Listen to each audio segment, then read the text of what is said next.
આજના online video લેક્ચરમાં બધા જ વિદ્યાર્થી મિત્રોનું સ્વાગત છે। આજનો જે લેક્ચર છે એની અંદર આપણે એકમ નંબર 5 કૃષિ રસાયણ વિજ્ઞાન એનો જે પહેલો ટોપિક છે અધિશોષણ એને આપણે સમજવાનો પ્રયત્ન કરીએ। ચાલો શરૂઆત કરીએ।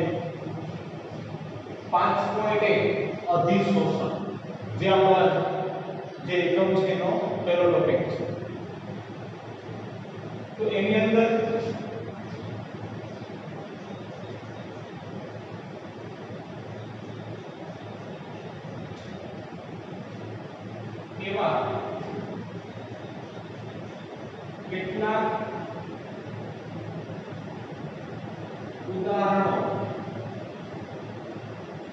એવા કેટલાક ઉદાહરણો સ્પષ્ટ કરે છે કે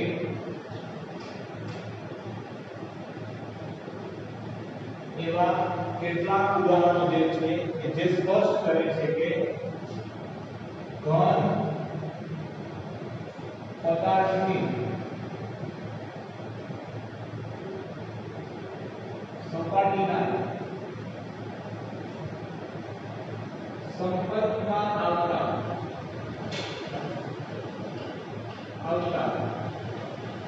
કલાના અણુઓને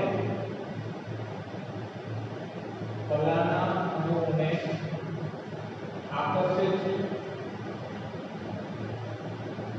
અને જેને સપાટી પર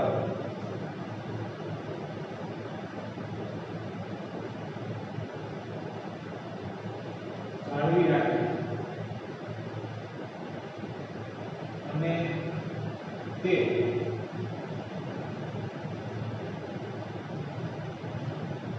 અણુઓ સપાટી પર જ રહે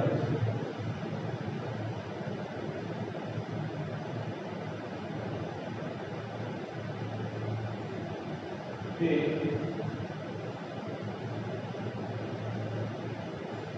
જથ્થાની અંદર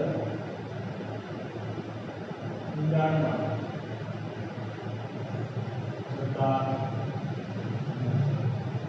જો અહીંયા એવા કેટલાક ઉદાહરણો જે છે કે જે સ્પષ્ટ કરશે શું સમજવાનું છે આપણે અધિશોષણ। તો એના માટે કેટલાક ઉદાહરણો જે છે કે જે સ્પષ્ટ કરે છે કે ઘન પદાર્થની સપાટીના સંપર્કમાં આવતા જે કલાના અણુઓ છે એ કલાના અણુઓ ઘન પદાર્થની બીજી સપાટીને શું કરશે આકર્ષશે। ફર્સ્ટ ઓફ ઓલ શું કરે છે ઘન પદાર્થની સપાટી કલાના અણુઓને શું કરે છે આકર્ષે અને જેને સપાટી પર જે આકર્ષે છે એનો મતલબ એ કે સપાટી પર શું કરે છે તો કે જાળવી રાખે છે અને એ અણુઓ ક્યાં રહે છે જાળવી રાખે એટલે સપાટી પર જ રહે છે તે જથ્થાની અંદર ઊંડાણમાં જતા નથી। આ શું કહેવા માંગે છે ચાલો તમને ઉદાહરણ દ્વારા સમજાવું। તો એની અંદર જો એક સરસ મજાનું આપણે ઉદાહરણ લઈએ તો કે બ્લેક બોર્ડ અને ચોક। તો સમજવું બ્લેક બોર્ડ અને ચોક જો બધાને ખ્યાલ હશે માની લો કે આ આપણું શું છે બ્લેક બોર્ડ છે। તો જે બ્લેક બોર્ડ છે એ આપણે શું છે તો કે બ્લેક બોર્ડ છે એની જે સપાટી છે એને આપણે શું કહી શકીએ તો કે ઘન પદાર્થની સપાટી। આપણું જે બ્લેક બોર્ડ છે એને એની જે સપાટી છે એને આપણે શું કહી શકીએ તો કે બ્લેક બોર્ડની જે સપાટી છે આપણે શું કહી શકીએ ઘન પદાર્થની સપાટી। હવે એના સંપર્કમાં કોણ આવે છે તો કે બ્લેક બોર્ડ ઉપર તમે ચોકથી લખો તો ચોક છે એ બ્લેક બોર્ડની સપાટીના સંપર્કમાં આવશે।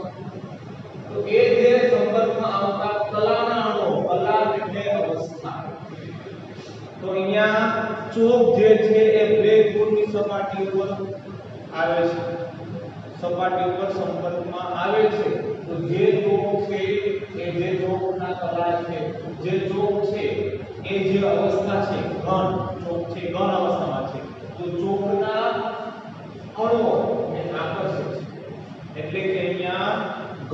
પદાર્થની સપાટી તરીકે આપણે શું લઈએ છીએ? બ્લેકબોર્ડ. અને બ્લેકબોર્ડના સંદર્ભમાં કોણ આવે છે? ચોક. તો આ ચોક જે છે એના અણુઓ છે એ આકર્ષે છે. એનો મતલબ એવો થયો કે બ્લેકબોર્ડ ઉપર તમે ચોકથી લખો છો તો આપણે એ લખાય છે. એનો મતલબ એવો થયો કે ચોકના અણુઓને આકર્ષે છે. કોણ આકર્ષે છે? કોના સંપર્કમાં આવ્યા? તો કે બ્લેકબોર્ડની સપાટીના સંપર્કમાં આવ્યા. કોના અણુઓ? ચોકના અણુઓને એ આકર્ષાય છે, આકર્ષે છે બ્લેકબોર્ડની સપાટી પર, અને જે સપાટી પર જાળી રાખે છે. તમે બ્લેકબોર્ડ ઉપર ચોકથી લખો તો ચોકના અણુઓ બ્લેકબોર્ડની સપાટી પર આકર્ષાઈ ગયા તો એ સપાટી ઉપર જળવાઈ રહે છે. એવું તો નથી કે બ્લેકબોર્ડ ઉપર તમે ચોકથી લખો અને એ નીકળી જાય ઓટોમેટિક એની રીતે. નહીં, એ સપાટી પર જાળવી રાખે છે. અને ચોક જે બ્લેકબોર્ડ ઉપર તમે ચોકથી લખો છો એ સપાટી પર જાળવી રાખે છે અને તે અણુઓ ક્યાં રહે છે? ચોકના અણુઓ બ્લેકબોર્ડની સપાટી પર જ રહે છે. નહીં કે તે જથ્થાની અંદર ઉડાડવા જતા નથી. ચોકના જે અણુઓ છે એ બ્લેકબોર્ડની સપાટી પર રહે છે. બ્લેકબોર્ડની અંદર એ ઊંડાણમાં જતા નથી. તો અહીંયા મારું જે કહેવાનો અર્થ છે એવો છે કે આપણું જે બ્લેકબોર્ડ જે છે એ અને ચોક, એમાં ચોકના અણુઓ આકર્ષણ ક્યાં? તો કે બ્લેકબોર્ડ ઘન પદાર્થ તરીકે અહીંયા શું છે? બ્લેકબોર્ડની સપાટી પર. તો ચોકના અણુઓ જે છે આકર્ષાય છે. તો એનો મતલબ એવો થયો કે જે ચોક છે એ બ્લેકબોર્ડની સપાટી પર ઉભ્યો છે. બ્લેકબોર્ડની સપાટી ઉપર અધિશોષિત છે.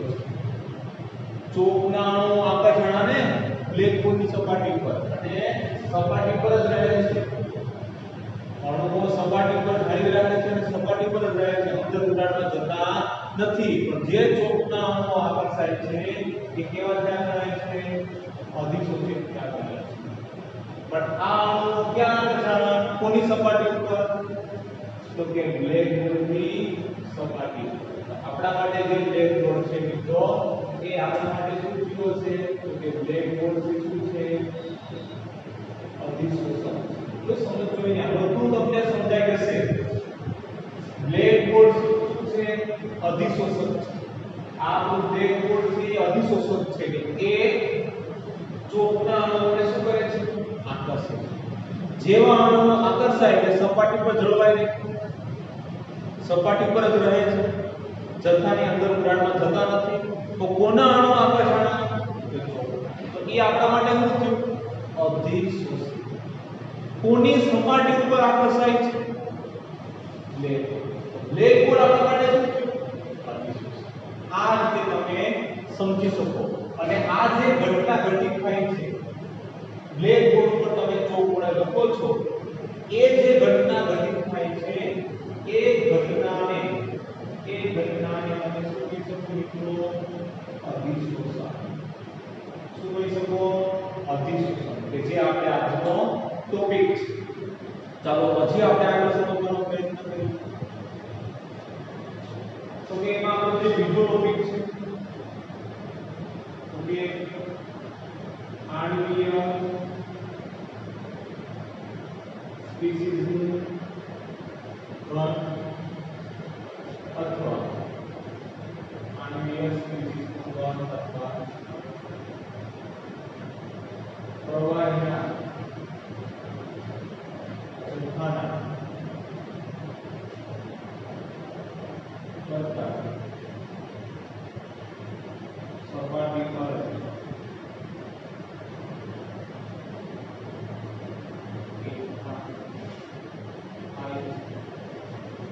જેને અધિશોષણના પર્યાયથી ઓળખાય. તો સમજવું જોઈએ આણ્વીય સ્પીસીઝનું ઘન અથવા પ્રવાહીના જથ્થા પ્રવાહીના જથ્થાના અંદર કરતા પ્રવાહી જથ્થાના અંદર કરતા સપાટી પર જ એકઠા થાય છે, જેને તમે શું કહી શકો? અધિશોષણ. જો અહીંયા તમને સમજાય છે આ વાક્ય અહીંયા ઉપરના ઉદાહરણમાં સમજાય છે. કઈ રીતે? તો કે અહીંયા આણ્વીય સ્પીસીસ ઉપર કોના અણુઓ આકર્ષાય છે? તો કે એ એવી સ્પીસીસ છે, સ્પીસીસ એટલે એવો એક ઘટક અણુ છે કે જે કેવો છે? ઘન. કોના અણુઓ આકર્ષાય છે? તો કે ઘન ઘટક તરીકે ચોક. તો એ ચોકના અણુઓ અથવા તમે પ્રવાહીનો જથ્થો કરી શકો. ચોક જે અધિશોષક તરીકે કામ કરે છે એમ પ્રવાહીના જથ્થો પણ અધિશોષક તરીકે કામ કરી શકે છે, જે નેક્સ્ટ એક્ઝામ્પલમાં આવશે. પણ અહીંયા આણ્વીય સ્પીસીસનું ઘન એટલે કે ચોક. તો ચોક જે છે એનો અણુ આકર્ષાય ક્યાં આકર્ષાય છે? તો કે બ્લેક બોર્ડની સપાટી. તો એ આકર્ષાય છે કે સપાટી પર જ રહે છે, સપાટી પર જ રહે છે, સપાટી પર એકઠા થાય છે. આણ્વીય સ્પીસીસ ઘન તરીકે તમે ચોક લો છો તો એના અણુઓ જે આકર્ષાય છે ક્યાં રહે છે?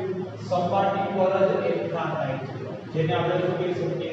અધિશોષણ. મેં ઉપર કીધું છે તમને કે બ્લેક બોર્ડ ઉપર તમે ચોક વડે લખો છો તો ચોકના અણુઓ આકર્ષણ સપાટી પર. તો આપણા માટે ચોક શું થયું છે? અધિશોષિત થયો છે. ક્યાં અધિશોષિત થયો? બ્લેક બોર્ડ ઉપર. બ્લેક બોર્ડ આપણા માટે શું થયું? અધિશોષણ. આ જે સમગ્ર ઘટના જે ઘટિત થઈ છે એ આપણા માટે શું છે? અધિશોષણ. એ જ વસ્તુ અહીંયા તમને સમજાવવાનો પ્રયત્ન કરી રહ્યો છું કે અધિશોષણ એટલે શું? તો કે આણ્વીય સ્પીસીસનો જે ઘન છે, જે ચોકનો ટુકડો છે એ જે આકર્ષાય છે એ સપાટી પર જ એકઠો થાય છે અને એનાથી જ અધિશોષણને તમે પર્યાય રીતે અધિશોષણનો શબ્દ તમે સમજી શકો. હજી આપણે આગળ સમજીએ તો કે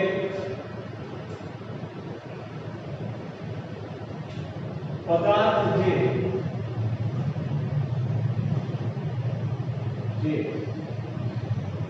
સપાટી પર એકઠા થાય છે અથવા તો સકેન્દ્રિત થાય છે. તો સમજો પદાર્થ જે સપાટી પર એકઠા થાય છે અથવા તો સકેન્દ્રિત થાય છે તેને અધિશોષિત કહે. તો હમણાં મેં તમને સમજાવી દીધું અધિશોષિત એટલે શું? અધિશોષિત એટલે શું? તો પદાર્થ જે સપાટી ઉપર એકઠો થાય છે, સકેન્દ્રિત થાય છે એટલે તમે શું કહી શકો? અધિશોષિત. જો હમણાં ફરી એકવાર કહું છું, બ્લેક બોર્ડની સપાટી પર તમે કોના વડે લખો છો? ચોક વડે. તો ચોક એ આપણો પદાર્થ છે કે જે સપાટી પર એકઠા થાય છે, સકેન્દ્રિત થાય છે. તો ચોક ને તમે શું કહી શકો મિત્રો? જે અહીંયા મેં તમને સમજાવી દીધું. ચોક છે એ આપણો પદાર્થ છે અને જે સપાટી ઉપર એકઠો થાય છે, સકેન્દ્રિત થાય છે એટલા માટે તમે શું કહો છો? અધિશોષિત કહો છો એટલે કે અધિશોષિત કહે છે. ચાલો આપણે આગળ સમજીએ. જે પદાર્થની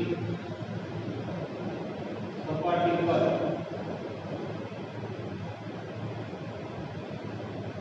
એકઠા થાય છે અને અધિશોષણ કરે છે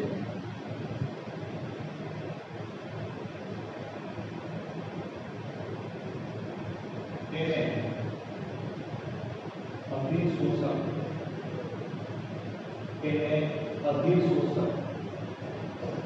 કહે.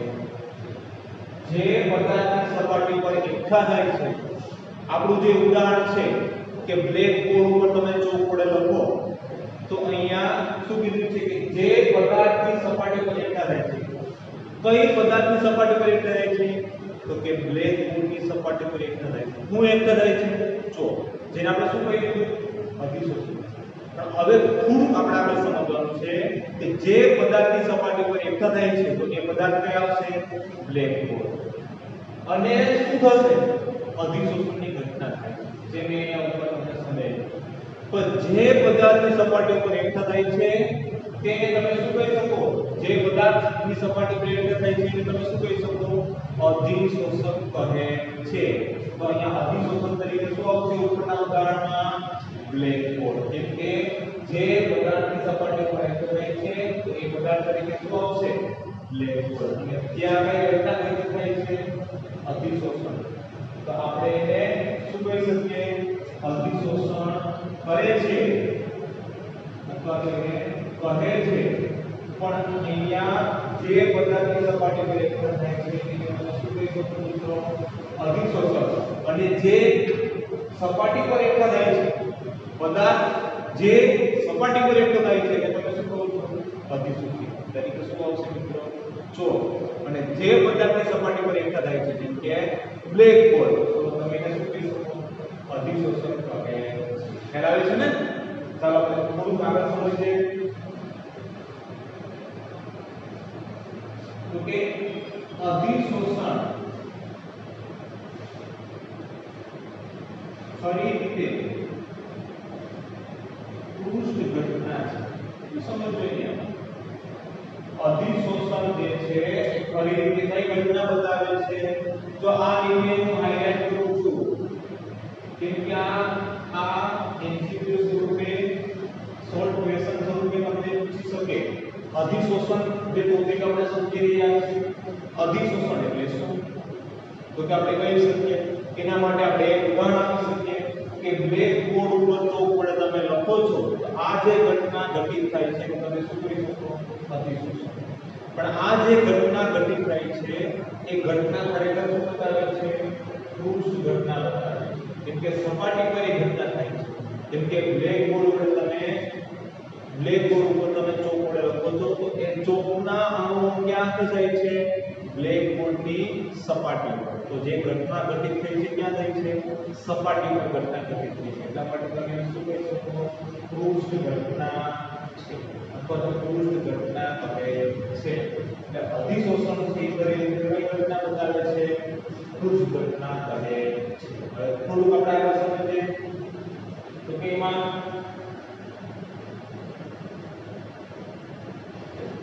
ઘન પદાર્થો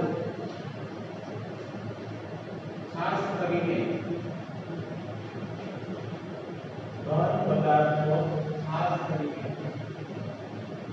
ઝીણા ભૂકા સ્વરૂપ અવસ્થામાં હોય છે.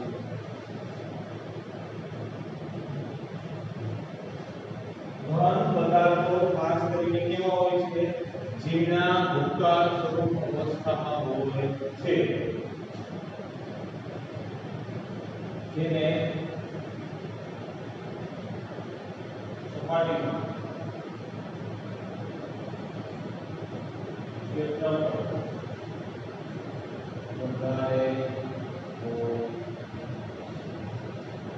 ઘન પદાર્થો જે છે એ ખાસ કરીને કેવા હોય છે? ઝીણા ભૂકા સ્વરૂપ અવસ્થામાં હોય છે અને જેને સપાટીનું ક્ષેત્રફળ કેટલું હોય છે? વધારે હોય છે. હવે અહીંયા કઈ ઘન પદાર્થની વાત થાય તમને સમજાવું. અહીંયા વાત કરીએ છીએ આપણે કોની વાત કરીએ છીએ મિત્રો? અધિશોષક. અધિશોષકના જે ઘન પદાર્થો છે અહીંયા અધિશોષક તરીકે શું છે? બ્લેકબોર્ડ. તો એક ઘન પદાર્થ છે. બરોબર છે. એવા ઘણા બધા જે ઘન પદાર્થો છે કે એવા પણ ઘન પદાર્થો છે કે જે ઝીણા ભૂકા સ્વરૂપ અવસ્થામાં હોય છે. જેમ કે લોખંડનો ભૂકો, જેમ કે કોલસાનો ભૂકો, જેમ કે માટી. તો કોલસાનો ભૂકો જે છે, લોખંડનો ભૂકો છે એ એવા ઘન પદાર્થો કેવા હોય છે? ઝીણા ભૂકા સ્વરૂપ અવસ્થામાં હોય છે. તો લોખંડનો જે ભૂકો છે ઝીણા ભૂકા સ્વરૂપ અવસ્થામાં છે તો એનું સપાટીનું ક્ષેત્રફળ કેવું હશે? વધારે હશે. જો એને આપણે સમજી શકીએ. માની લો કે તમારી પાસે એક લોખંડનો ટુકડો છે અને એ જ પ્રમાણે એ જ લોખંડના ટુકડાનો તમે શું કરી નાખો? ભૂકો કરી નાખો. તો કોની સમકક્ષ સપાટીનું ક્ષેત્રફળ વધારે? લોખંડના ટુકડાનું કે લોખંડના ભૂકાનું? તો કે સમકક્ષ સપાટીનું ક્ષેત્રફળ કોનું વધારે આવશે? લોખંડના ભૂકાનું. લોખંડનો જે ભૂકો છે એ ભૂકો જેના ભૂકા સ્વરૂપ અવસ્થામાં હોય છે એટલા માટે તેનું સપાટીનું ક્ષેત્રફળ કેટલું હોય છે વધારે હોય છે અહીંયા તમે બે અધિશોષક લીધા હતા ફરી એકવાર સમજાવું લોખંડનો ટુકડો પણ એક અધિશોષક છે લોખંડનો ભૂકો પણ એક અધિશોષક છે પણ લોખંડનો જે ભૂકો જે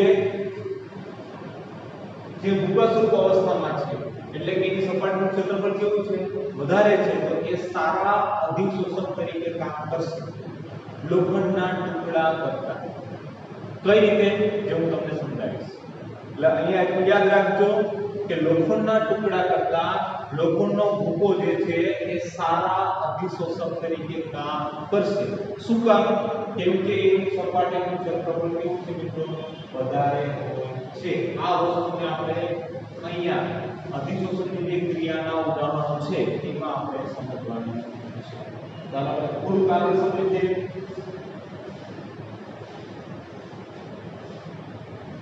અને આપણે થોડા આપણે ઉદાહરણ જોઈએ અધિશોષકના ઉદાહરણ જોઈએ જેથી ચાર્કોલ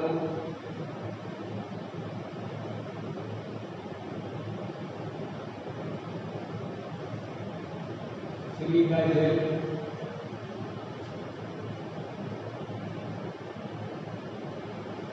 એલ્યુમિના જેલ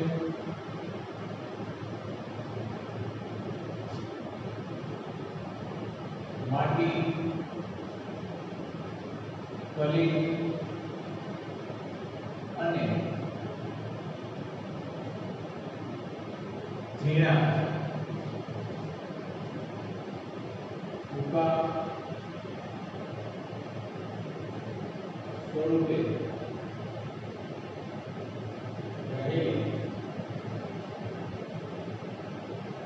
ધાતુ જે બધા સારા અધિશોષક તરીકે જો અહીંયા કેની વાત કરી રહ્યા છે પહેલા તો એ ખબર જોઈએ કે વાત કોની થાય છે વાત કોની થાય છે અધિશોષક તો કે અધિશોષક તરીકે કોણ હોઈ શકે અધિશોષકના ઉદાહરણો આપો તમને કે તો કે ચારકોલ એટલે શું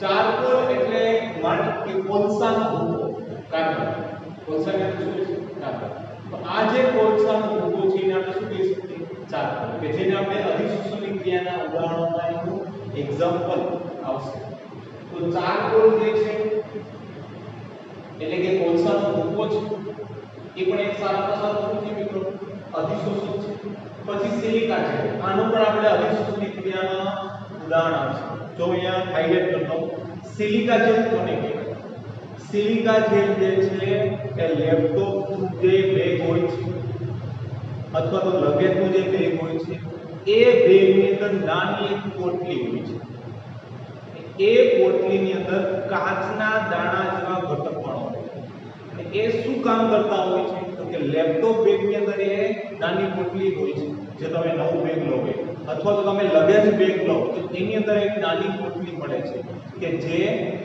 શું કરે છે તો કે એની અંદર જે ભેજ હોય છે એને શોષી લે છે સિલિકા જેલ ભેજના કણોને શું કરી લે છે શોષી લે છે એટલે કે સિલિકા જેલ કોના તરીકે કામ કરશે અધિશોષક તરીકે કામ કરશે એ જ પ્રમાણે એલ્યુમિના જેલમાં આવે છે પછી કલિન એ આપણે આ એકમમાં પાછળ નો જે ટોપિક છે એમાં આપણે કલિન એક સારામાં સારો અધિશોષક છે અને એના વિશે આપણે શીખવાનું અને ઝીણા ભૂકા સ્વરૂપે રહેલી ધાતુઓ જેમ કે લોખંડ જે છે મેં હમણાં તમને કીધું કે લોખંડ જે ઝીણા ભૂકા સ્વરૂપે હોય તો એની સપાટીનું ક્ષેત્રફળ વધારે હોય અને એ સારા અધિશોષક તરીકે કામ કરે છે થોડુંક આપણે આમાં ઉદાહરણ દ્વારા સમજવાનો શું કરીએ મિત્રો પ્રયત્ન ચાલો મિત્રો હવે આપણે કેટલાક અધિશોષકની જે ક્રિયા છે એના ઉદાહરણો દ્વારા અધિશોષકનું જે ટોપિક છે એને આપણે સમજવાનો પ્રયત્ન કરીએ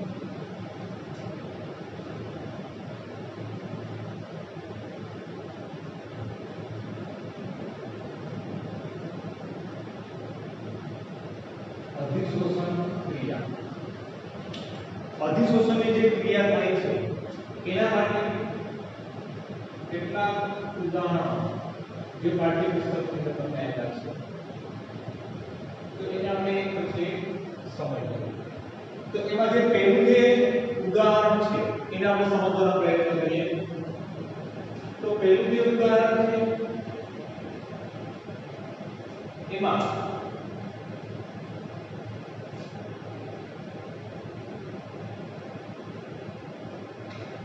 જો એક બંધ પાત્ર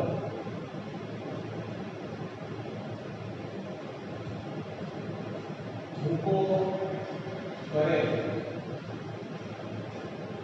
ચારકોલ ધરાવે છે. જો એક બંધ પાત્ર ભૂકો કરે ચારકોલ ધરાવે છે જેમાં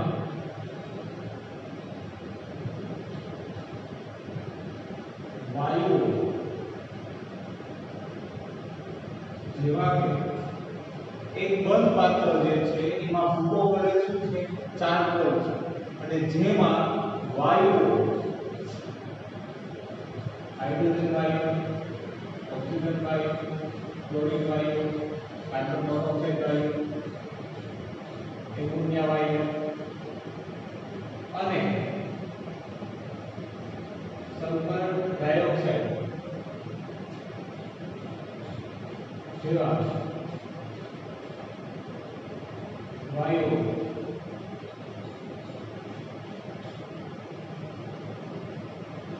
લેવામાં આવે અને અવરોધી થાય છે કે બંધ પાત્રમાં વાયુનું દબાણ ઘટે છે. જો બંધ પાત્ર હોય એટલે કે બંધ પાત્રમાં તમે શું મેળવો છો? ચારકોલ અને એમાં તમે શું મેળવો છો? વાયુ. હાઇડ્રોજન વાયુ છે, ઓક્સિજન વાયુ છે, ક્લોરીન વાયુ છે, કાર્બન મોનોક્સાઇડ વાયુ છે, એમોનિયા વાયુ છે, સલ્ફર ડાયોક્સાઇડ વાયુ છે અને જો બંધ પાત્રમાં તમે એને લો તો બંધ પાત્રમાં વાયુનું દબાણ શું થાય છે? ઘટે છે. તેમજ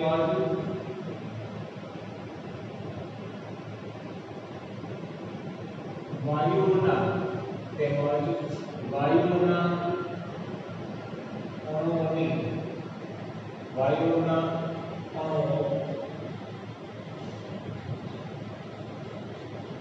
ચારકોલની સપાટી પર સકેન્દ્રિત થાય છે.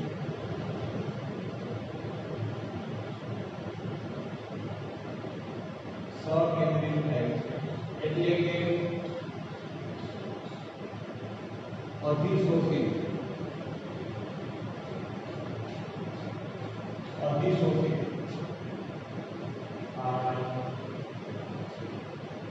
તો આ પહેલી ક્રિયા છે. અધિશોષણ માટે આ પહેલી ક્રિયા છે કે જેમાં એક બંધ પાત્ર છે. જો અહીંયા હું સમજાવતો રહું છું, અહીંયા હું ઉદાહરણ દ્વારા સમજાવતો રહું છું. બરોબર? માની લો કે આપણે એક બંધ પાત્ર લઈએ.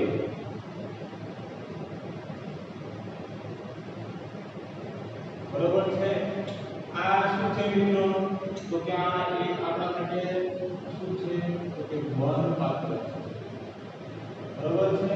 આ બંધ પાત્રને શું લેવાનું છે? ભૂકો કરેલ ચારકોલ. માની લો કે આની અંદર હું ભૂકો કરેલ ચારકોલ લઉં છું.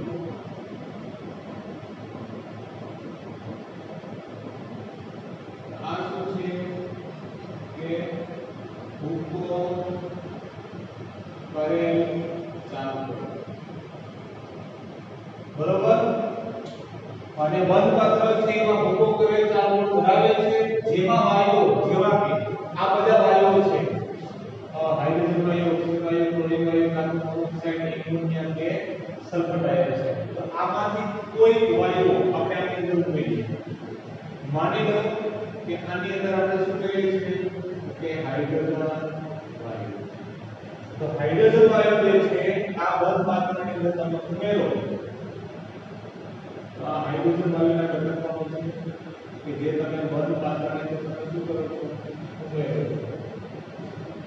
જો આ હાઇડ્રોજન વાયુ જે છે એ બંધ પાત્રની અંદર આપણે લેવામાં આવે અને જો આને અવલંબિત કરો તો બંધ પાત્ર છે તો બંધ પાત્રની અંદર હંમેશા યાદ રાખો તમે બંધ પાત્રની અંદર ભૂકો કરેલ ચાર્કોલ ઉપરાંત તમે શું રાખો છો વાયુ. તો વાયુ બંધ પાત્રની અંદર હંમેશા વાયુનું દબાણ થાય છે મિત્રો ઘટે છે. વાયુનું દબાણ ઘટે શું કામ કે પાત્ર કેવું છે બંધ છે. પણ અહીંયા અવલંબિત એ થશે કે વાયુઓના અણુ એટલે કે હાઇડ્રોજન વાયુ લીધો છે તમે કોઈ પણ વાયુ લેશો પણ આ જે વાયુના અણુઓ છે એ ચારકોલની સપાટી પર એટલે આ ચારકોલની જે સપાટી છે એ ચારકોલની સપાટી ઉપર આ વાયુના અણુઓ છે એ હું જે છે આ સપાટી ઉપર સકેન્દ્રિત થશે એટલે કે એના ઉપર એકઠા થઈ જશે. આ ચારકોલની સપાટી પર હાઇડ્રોજન વાયુના અણુઓ છે હું જે છે એકઠા થશે સકેન્દ્રિત થાય છે. એનો મતલબ એવો થયો કે એક થઈ ગયા ચારકોલની સપાટી પર વાયુના અણુઓ થઈ ગયા અધિશોષિત થઈ ગયા. શું થઈ ગયા છે અધિશોષિત. તો આ જે સમગ્ર ઘટના ઘટિત થાય એ ઘટનાને તમે શું કહી શકો અધિશોષણ. શું કહી શકો મિત્રો અધિશોષણ. કઈ રીતે તમે કહી શકો તો કે અહીંયા ચારકોલનો જે ભૂકો છે ભૂકો કરે ચારકોલ છે એ તમારા માટે શું છે મિત્રો અધિશોષણ. શું છે અધિશોષણ. અને જે હાઇડ્રોજન વાયુ છે એ આપણા માટે શું છે અધિશોષિત. કેમ કે ચારકોલના ભૂકા ઉપર હાઇડ્રોજન વાયુ થઈ ગયો અધિશોષિત. હાઇડ્રોજન વાયુ અધિશોષિત થયો ચારકોલ ભૂકો થયો અધિશોષણ.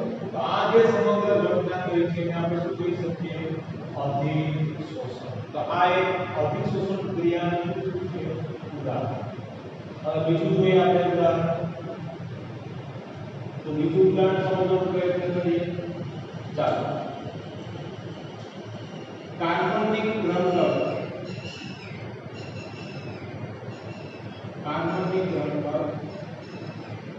ધારો કે વિક્રિત બ્લુના દ્રાવણમાં પાણી કોલસો ઉમેરવામાં આવે અને દ્રાવણને બરાબર હલાવવામાં આવે છે તો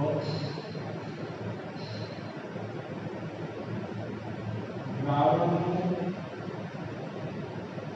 ગાળણ રંગવિહીન બને. કાર્બનિક રંજક તરીકે તમે શું લઉં છો તો એ સમજો. આપણે કાર્બનિક એક રંજક કહેવાનો છે એટલે કે કાર્બનિક પદાર્થ કહેવાનો છે. કાર્બનિક પદાર્થ છે કેવો છે તો કે કાર્બનિક પદાર્થ છે સારામાં સારો એક રંજક છે.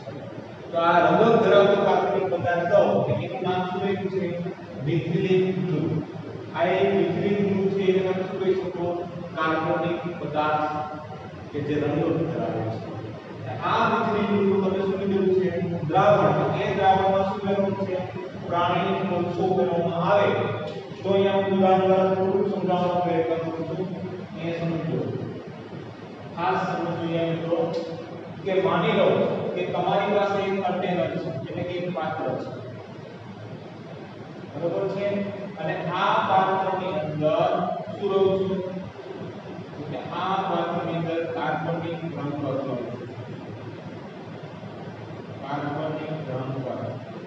કાર્બનિક દ્રવ્ય તરીકે ટૂંકમાં શું લીધું છે મિથિલિન બ્લુ શું લીધું છે અહીંયા મિથિલિન બ્લુ અને એના દ્રાવણમાં તમારે શું કરવાનું છે પ્રાણીજ કોલસો એટલે શું તો કે પ્રાણીઓનું જે ઓવર થયેલો જે ભાગ હોય છે બરોબર છે તો એ ઓવર થયેલો જે પ્રાણીઓનો જે અવશેષ છે એના જે મૃતદેહો છે કે જે ઓવર થયેલા હોય છે એને તમે શું કહી શકો પ્રાણીજ કોલસો એ પ્રાણીજ કોલસો જે છે એ તમારે એ જે પ્રાણીજ કોલસો છે એ તમારે કેવા ઉમેરવાનું છે તો કે અહીંયા કાર્બનિક અણુની અંદર તમારે પ્રાણીજ જે કોલસો છે એ ઉમેરવાનો છે માની લો કે પ્રાણીજ કોલસો જે છે એ આની અંદર તમે શું કરો મિત્રો ઉમેરો પ્રાણીજ કોલસો દ્રાવણની અંદર ઉમેરો અને આ જે દ્રાવણ છે એને કોઈ આ સળિયો છે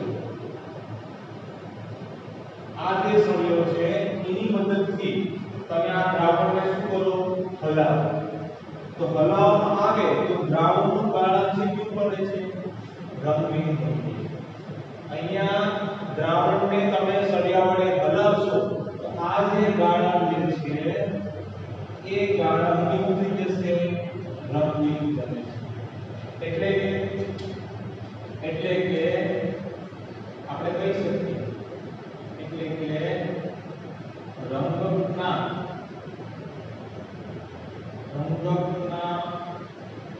અણુઓ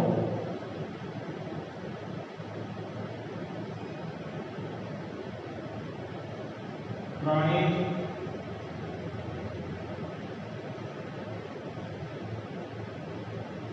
કોલસાની સપાટી પર સંકેન્દ્રિત થાય છે જેથી તેની સપાટી પર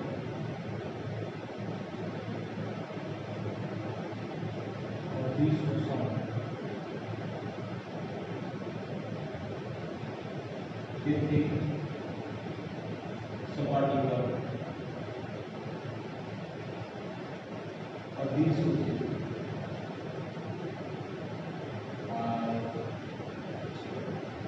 શું કીધું છે અહીંયા તો કે અહીંયા તમે કાર્બનિક રંગક તરીકે જે તમે મિથિલિન બ્લુ દ્રાવણ લીધું છે એ દ્રાવણમાં તમે શું કરો છો પ્રાણીજ કોલસો અને ઉમેરી અને દ્રાવણને બધો હલાવવા માટે તમે ઉપયોગ કર્યો છે સળિયાનો જેવો તમે સળિયાથી દ્રાવણને હલાવશો એટલે કે દ્રાવણનું જે ગાઢ જે અંદર છે એ કેવું બને છે રંગહીન હવે પ્રશ્ન છે કે આપણે રંગ તો મિથિલિન બ્લુ લીધો છો અને દ્રાવણ કેવું થઈ ગયું રંગહીન તો અહીંયા રંગક જે મિથિલિન બ્લુ છે એના ઘટકો ક્યાં ગયા તો અહીંયા કીધું છે કે રંગકના અણુઓ જે પ્રાણીજ કોલસો છે અહીંયા તમે ઉમેરો છે પ્રાણીજ કોલસો કે એ પ્રાણીજ કોલસોની સપાટી પર રંગકના અણુઓ થઈ ગયા સકેન્દ્રિત થાય છે જેથી તેની સપાટી પર એવું થઈ ગયા હોય છે અધિશોષિત થઈ ગયા હોય છે બરોબર છે તો અહીંયા પ્રાણીજ જે કોલસો જે છે એ આપણા માટે શું છે મિત્રો તો કે પ્રાણીજ કોલસો આપણા માટે શું થાય છે અધિશોષક પ્રાણીજ કોલસો અધિશોષક છે કેમ કે આ કાર્બનિક રંગક જે છે મિથિલિન બ્લુ એ થઈ ગયો છે કે અધિશોષિત પ્રાણીજ કોલસાની સપાટી ઉપર એટલે કે પ્રાણીજ કોલસો એક અધિશોષક છે એની સપાટી ઉપર રંગકના અણુઓ જે છે એ કેવા થઈ જાય છે સકેન્દ્રિત થાય છે એટલે કે કેવા થઈ જાય છે અધિશોષિત થાય છે આ ઘટના શું થઈ ગઈ અધિશોષણની ક્રિયા થઈ ગઈ તો આ પ્રમાણે આપણે આ બીજું ઉદાહરણ સમજી શકીએ હવે આપણે હજી બે ઉદાહરણો બાકી છે તો એ સમજાવવા માટે આપણે આ આગળનું જે બોર્ડ વાળું છે એને આપણે કાઢવું પડશે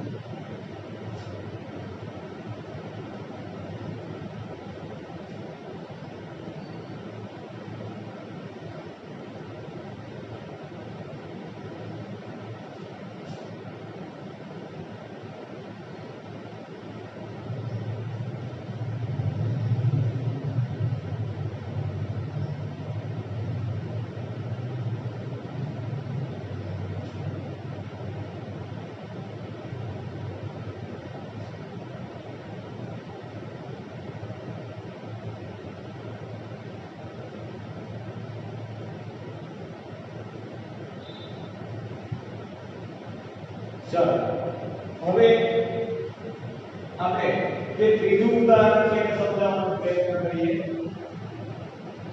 તો એમાં લીધી છે અપરિષ્કૃત ખાંડ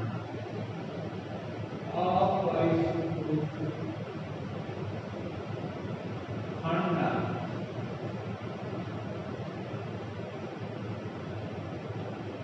જલીય દ્રાવણને અપરિષ્કૃત ખાંડના જલીય દ્રાવણને રાણી ચારકોલના ફળ પરથી પસાર કરવામાં આવે અપરિષ્કૃત ખાંડ એટલે શું? કાચી ખાંડ હોય છે એનું જલીય દ્રાવણ એટલે પાણીમાં બનાવેલું દ્રાવણ જે કાચી ખાંડનું જે પાણીમાં બનાવેલું દ્રાવણ છે એને પ્રાણી ચારકોલના ફળ ઉપરથી શું કરવાનું છે? પસાર કરવામાં આવે છે તેથી અવલોકિત થાય છે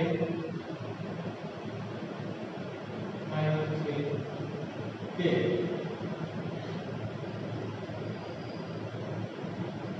દ્રાવણ રંગવિહીન બને છે તેથી રંગકના અણુઓ રાણી ચારકોલની સપાટી પર અધિશોષિત થાય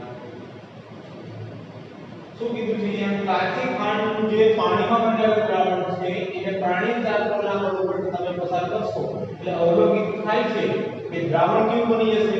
રંગવિહીન. હવે પ્રશ્ન છે કે દ્રાવણ શું કામ રંગવિહીન બન્યું? કે રંગકના અણુઓ પ્રાણી ચારકોલની સપાટી પર ઉતરી જશે પ્રાણી ચારકોલની પડ ઉપર પ્રાણી ચારકોલની પડ પર પ્રાણી ચારકોલના પડ પર ઉતરીએ છે અધિશોષિત થાય છે. કઈ રીતે? ચાલો સમજીએ.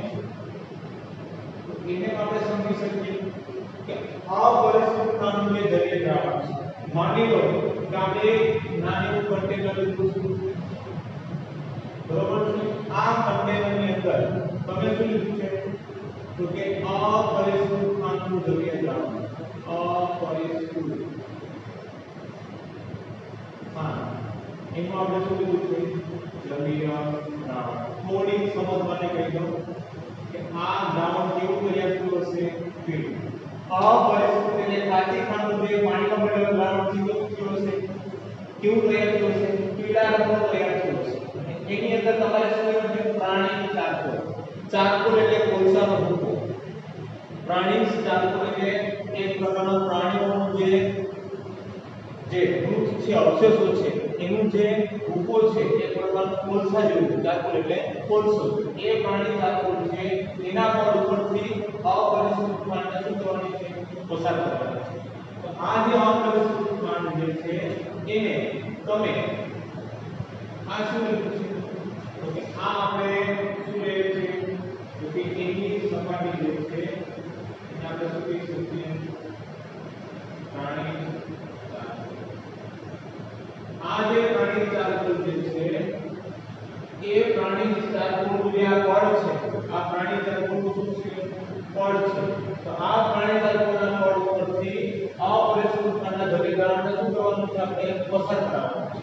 તો પ્રિડિક્શન કરજો, અનુમાન લગાવજો કે આ પ્રાણી ચારકોલનું શું છે? પડ છે. આ કન્ટેનરની તમે કન્ટેનર શું લીધું છે? અપરિષ્કૃત ખાંડનું જલીય દ્રાવણ. આ જલીય દ્રાવણને પ્રાણી ચારકોલના પડ ઉપરથી તમારે નાખી અને શું કરવાનું છે? પસાર કરવાનું છે. જેવું તમે નાખીને પસાર કરશો એટલે આ દ્રાવણ ત્યારબાદ આ દ્રાવણ છે એ કેવું બની જાય છે? રંગવિહીન. હવે પ્રશ્ન થશે કે અપરિષ્કૃત ખાંડનું જલીય દ્રાવણ તો કેવું હતું? પીળું હતું. અને જેવું તમે પ્રાણી ચારકોલના પડ ઉપરથી તમે પસાર કરાવશો એટલે દ્રાવણ જે છે ત્યારબાદ કેવું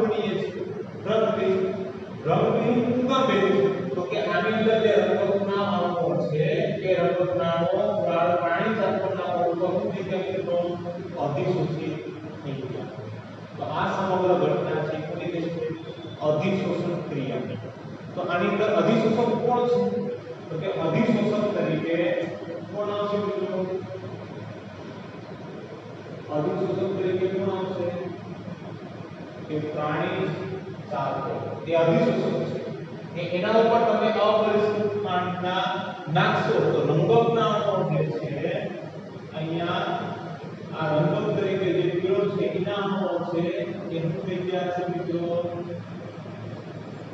શું થઈ ગયા છે અધિશોષિત તો અહીંયા અધિશોષિત કોણ થયું છે અપરિષ્કૃત પાણી એના રંગકના અણુઓ છે એ પ્રાણી ચાલકોનું જે પણ છે જેને આપણે શું કહીએ છીએ અધિશોષક એના ઉપર એવું થઈ ગયા છે અધિશોષિત થઈ ગયા છે આ જે સમગ્ર ઘટના છે તમે શું કહી શકો અધિશોષણ ખ્યાલ આવે છે હવે લાસ્ટ ઉદાહરણ છે એને આપણે સમજી લઈએ મિત્રો ચોથું ઉદાહરણ આપણે કહી શકીએ કે હવા સિલિકા જેલની હાજરીમાં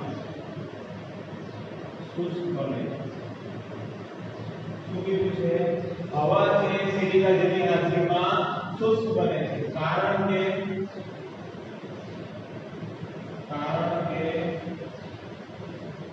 પાણીના અણુઓ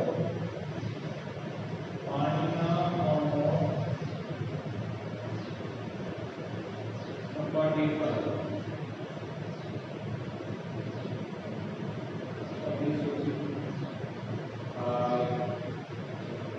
હવા જે છે એ સિલિકા જેલની હાજરીમાં કે બની છે એકદમ ડ્રાય થઈ જાય છે શુષ્ક બને છે કારણ કે પાણીના અણુઓ સપાટી પર થઈ ગયા છે અધિશોષિત થાય છે બરોબર હવે આના માટે તમને બે ઉદાહરણ આપું છું કે અહીંયા જે સિલિકા જેલ છે એનો ઉપયોગ આપણે વ્યવહારિક રીતે કરીએ છીએ ક્યાં કે સિલિકા જેલનો ઉપયોગ વ્યવહારિક રીતે આપણે કેમાં કરીએ છીએ તો કે લેપટોપ બેગ છે પછી લગેજ બેગ છે તો આની અંદર તમે નવી ખરીદી કરો લેપટોપ બેગની અને લગેજ બેગની તમે નવી ખરીદી કરો તો એની અંદર એક નાનું પાઉચ હોય છે એ નાનું પાઉચ કોણ હોય છે સિલિકા જેલ હોય છે કોણ હોય છે મિત્રો સિલિકા જેલ અને એનું કામ શું હોય છે તો કે લગેજ છે કે લેપટોપ બેગની અંદર જો કોઈ ભેજ હોય તો એને સોકી લે એને શોષી લે બરોબર છે એની સપાટી ઉપર એને અધિશોષિત કરી લે એટલા માટે સિલિકા જેલનું જે પાઉચ છે એ પાઉચની અંદર કાચ જેવા નાના ઘટકો હોય છે કાચ જેવા નાના ઘટકો એ સિલિકા જેલની પાઉચની અંદર હોય છે એક પાઉચ નવા બેગ હોય છે લેપટોપના હોય લગેજના હોય તો આવા બેગની અંદર આવું પાઉચ એટલા માટે રાખવામાં આવે છે કે એની અંદર જે ભેજ હોય છે એને શોષી લે છે એ જ રીતે હવાની અંદર જે ભેજ છે એને કોણ શોષી લે છે સિલિકા એટલા માટે તો હવા સિલિકા જેલની હાજરીમાં કેવી થઈ ગઈ શુષ્ક બની ગઈ એકદમ સૂકી હવા થઈ ગઈ કેમ કે સૂકી હવા એટલા માટે બની કેમ કે હવાની અંદર જે પાણીના અણુઓ છે એ પાણીના અણુઓ છે એ સપાટી પર ઉડી ગયા છે સિલિકા જેલની સપાટી પર ઉડી ગયા છે અધિશોષિત થઈ ગયા છે એટલા માટે હવા સિલિકા જેલની હાજરીમાં કેવી બને છે તો શુષ્ક બને છે આ બધા શું થયા છે અધિશોષણ ક્રિયાના ઉદાહરણો અને આ અધિશોષણ ક્રિયાના ઉદાહરણો ખૂબ જ અગત્યના છે તો જ તમને અધિશોષણ સમજાશે અધિશોષણની અંદર બે મહત્વની વસ્તુ યાદ રાખો એક તો અધિશોષક ને એક તો અધિશોષક અધિશોષકના આપણે ઉદાહરણો આપ્યું છે તો અધિશોષક તરીકે મેં તમને કીધું છે કે અધિશોષક તરીકે તમે શું લઈ શકો તો કે અધિશોષક તરીકે તમે સિલિકા જેલ લઈ શકો એલ્યુમિના જેલ લઈ શકો કલીલ લઈ શકો બરાબર છે પછી ઝીણા ભૂકા સ્વરૂપે ધાતુ લઈ શકો માટી લઈ શકો આ બધા સારા શું છે અધિશોષક છે કે એની સપાટી પર ઘટકો થતા હોય છે અધિશોષિત થતા હોય છે અને એના કારણે શું જોવા મળે છે અધિશોષણ. તો આ ચારે ચાર ક્રિયાઓ જે છે એવી ચારે ચાર ક્રિયાઓ તમને શું સમજાવે છે? અધિશોષણની ઘટના સમજાવે છે. હવે આપણે નેક્સ્ટ લેક્ચરની અંદર આપણે જે આના પછીનો ટોપિક છે અવશોષણ અને અવશોષણ અને એની જે મિકેનિઝમ છે એ આપણે શીખવાનું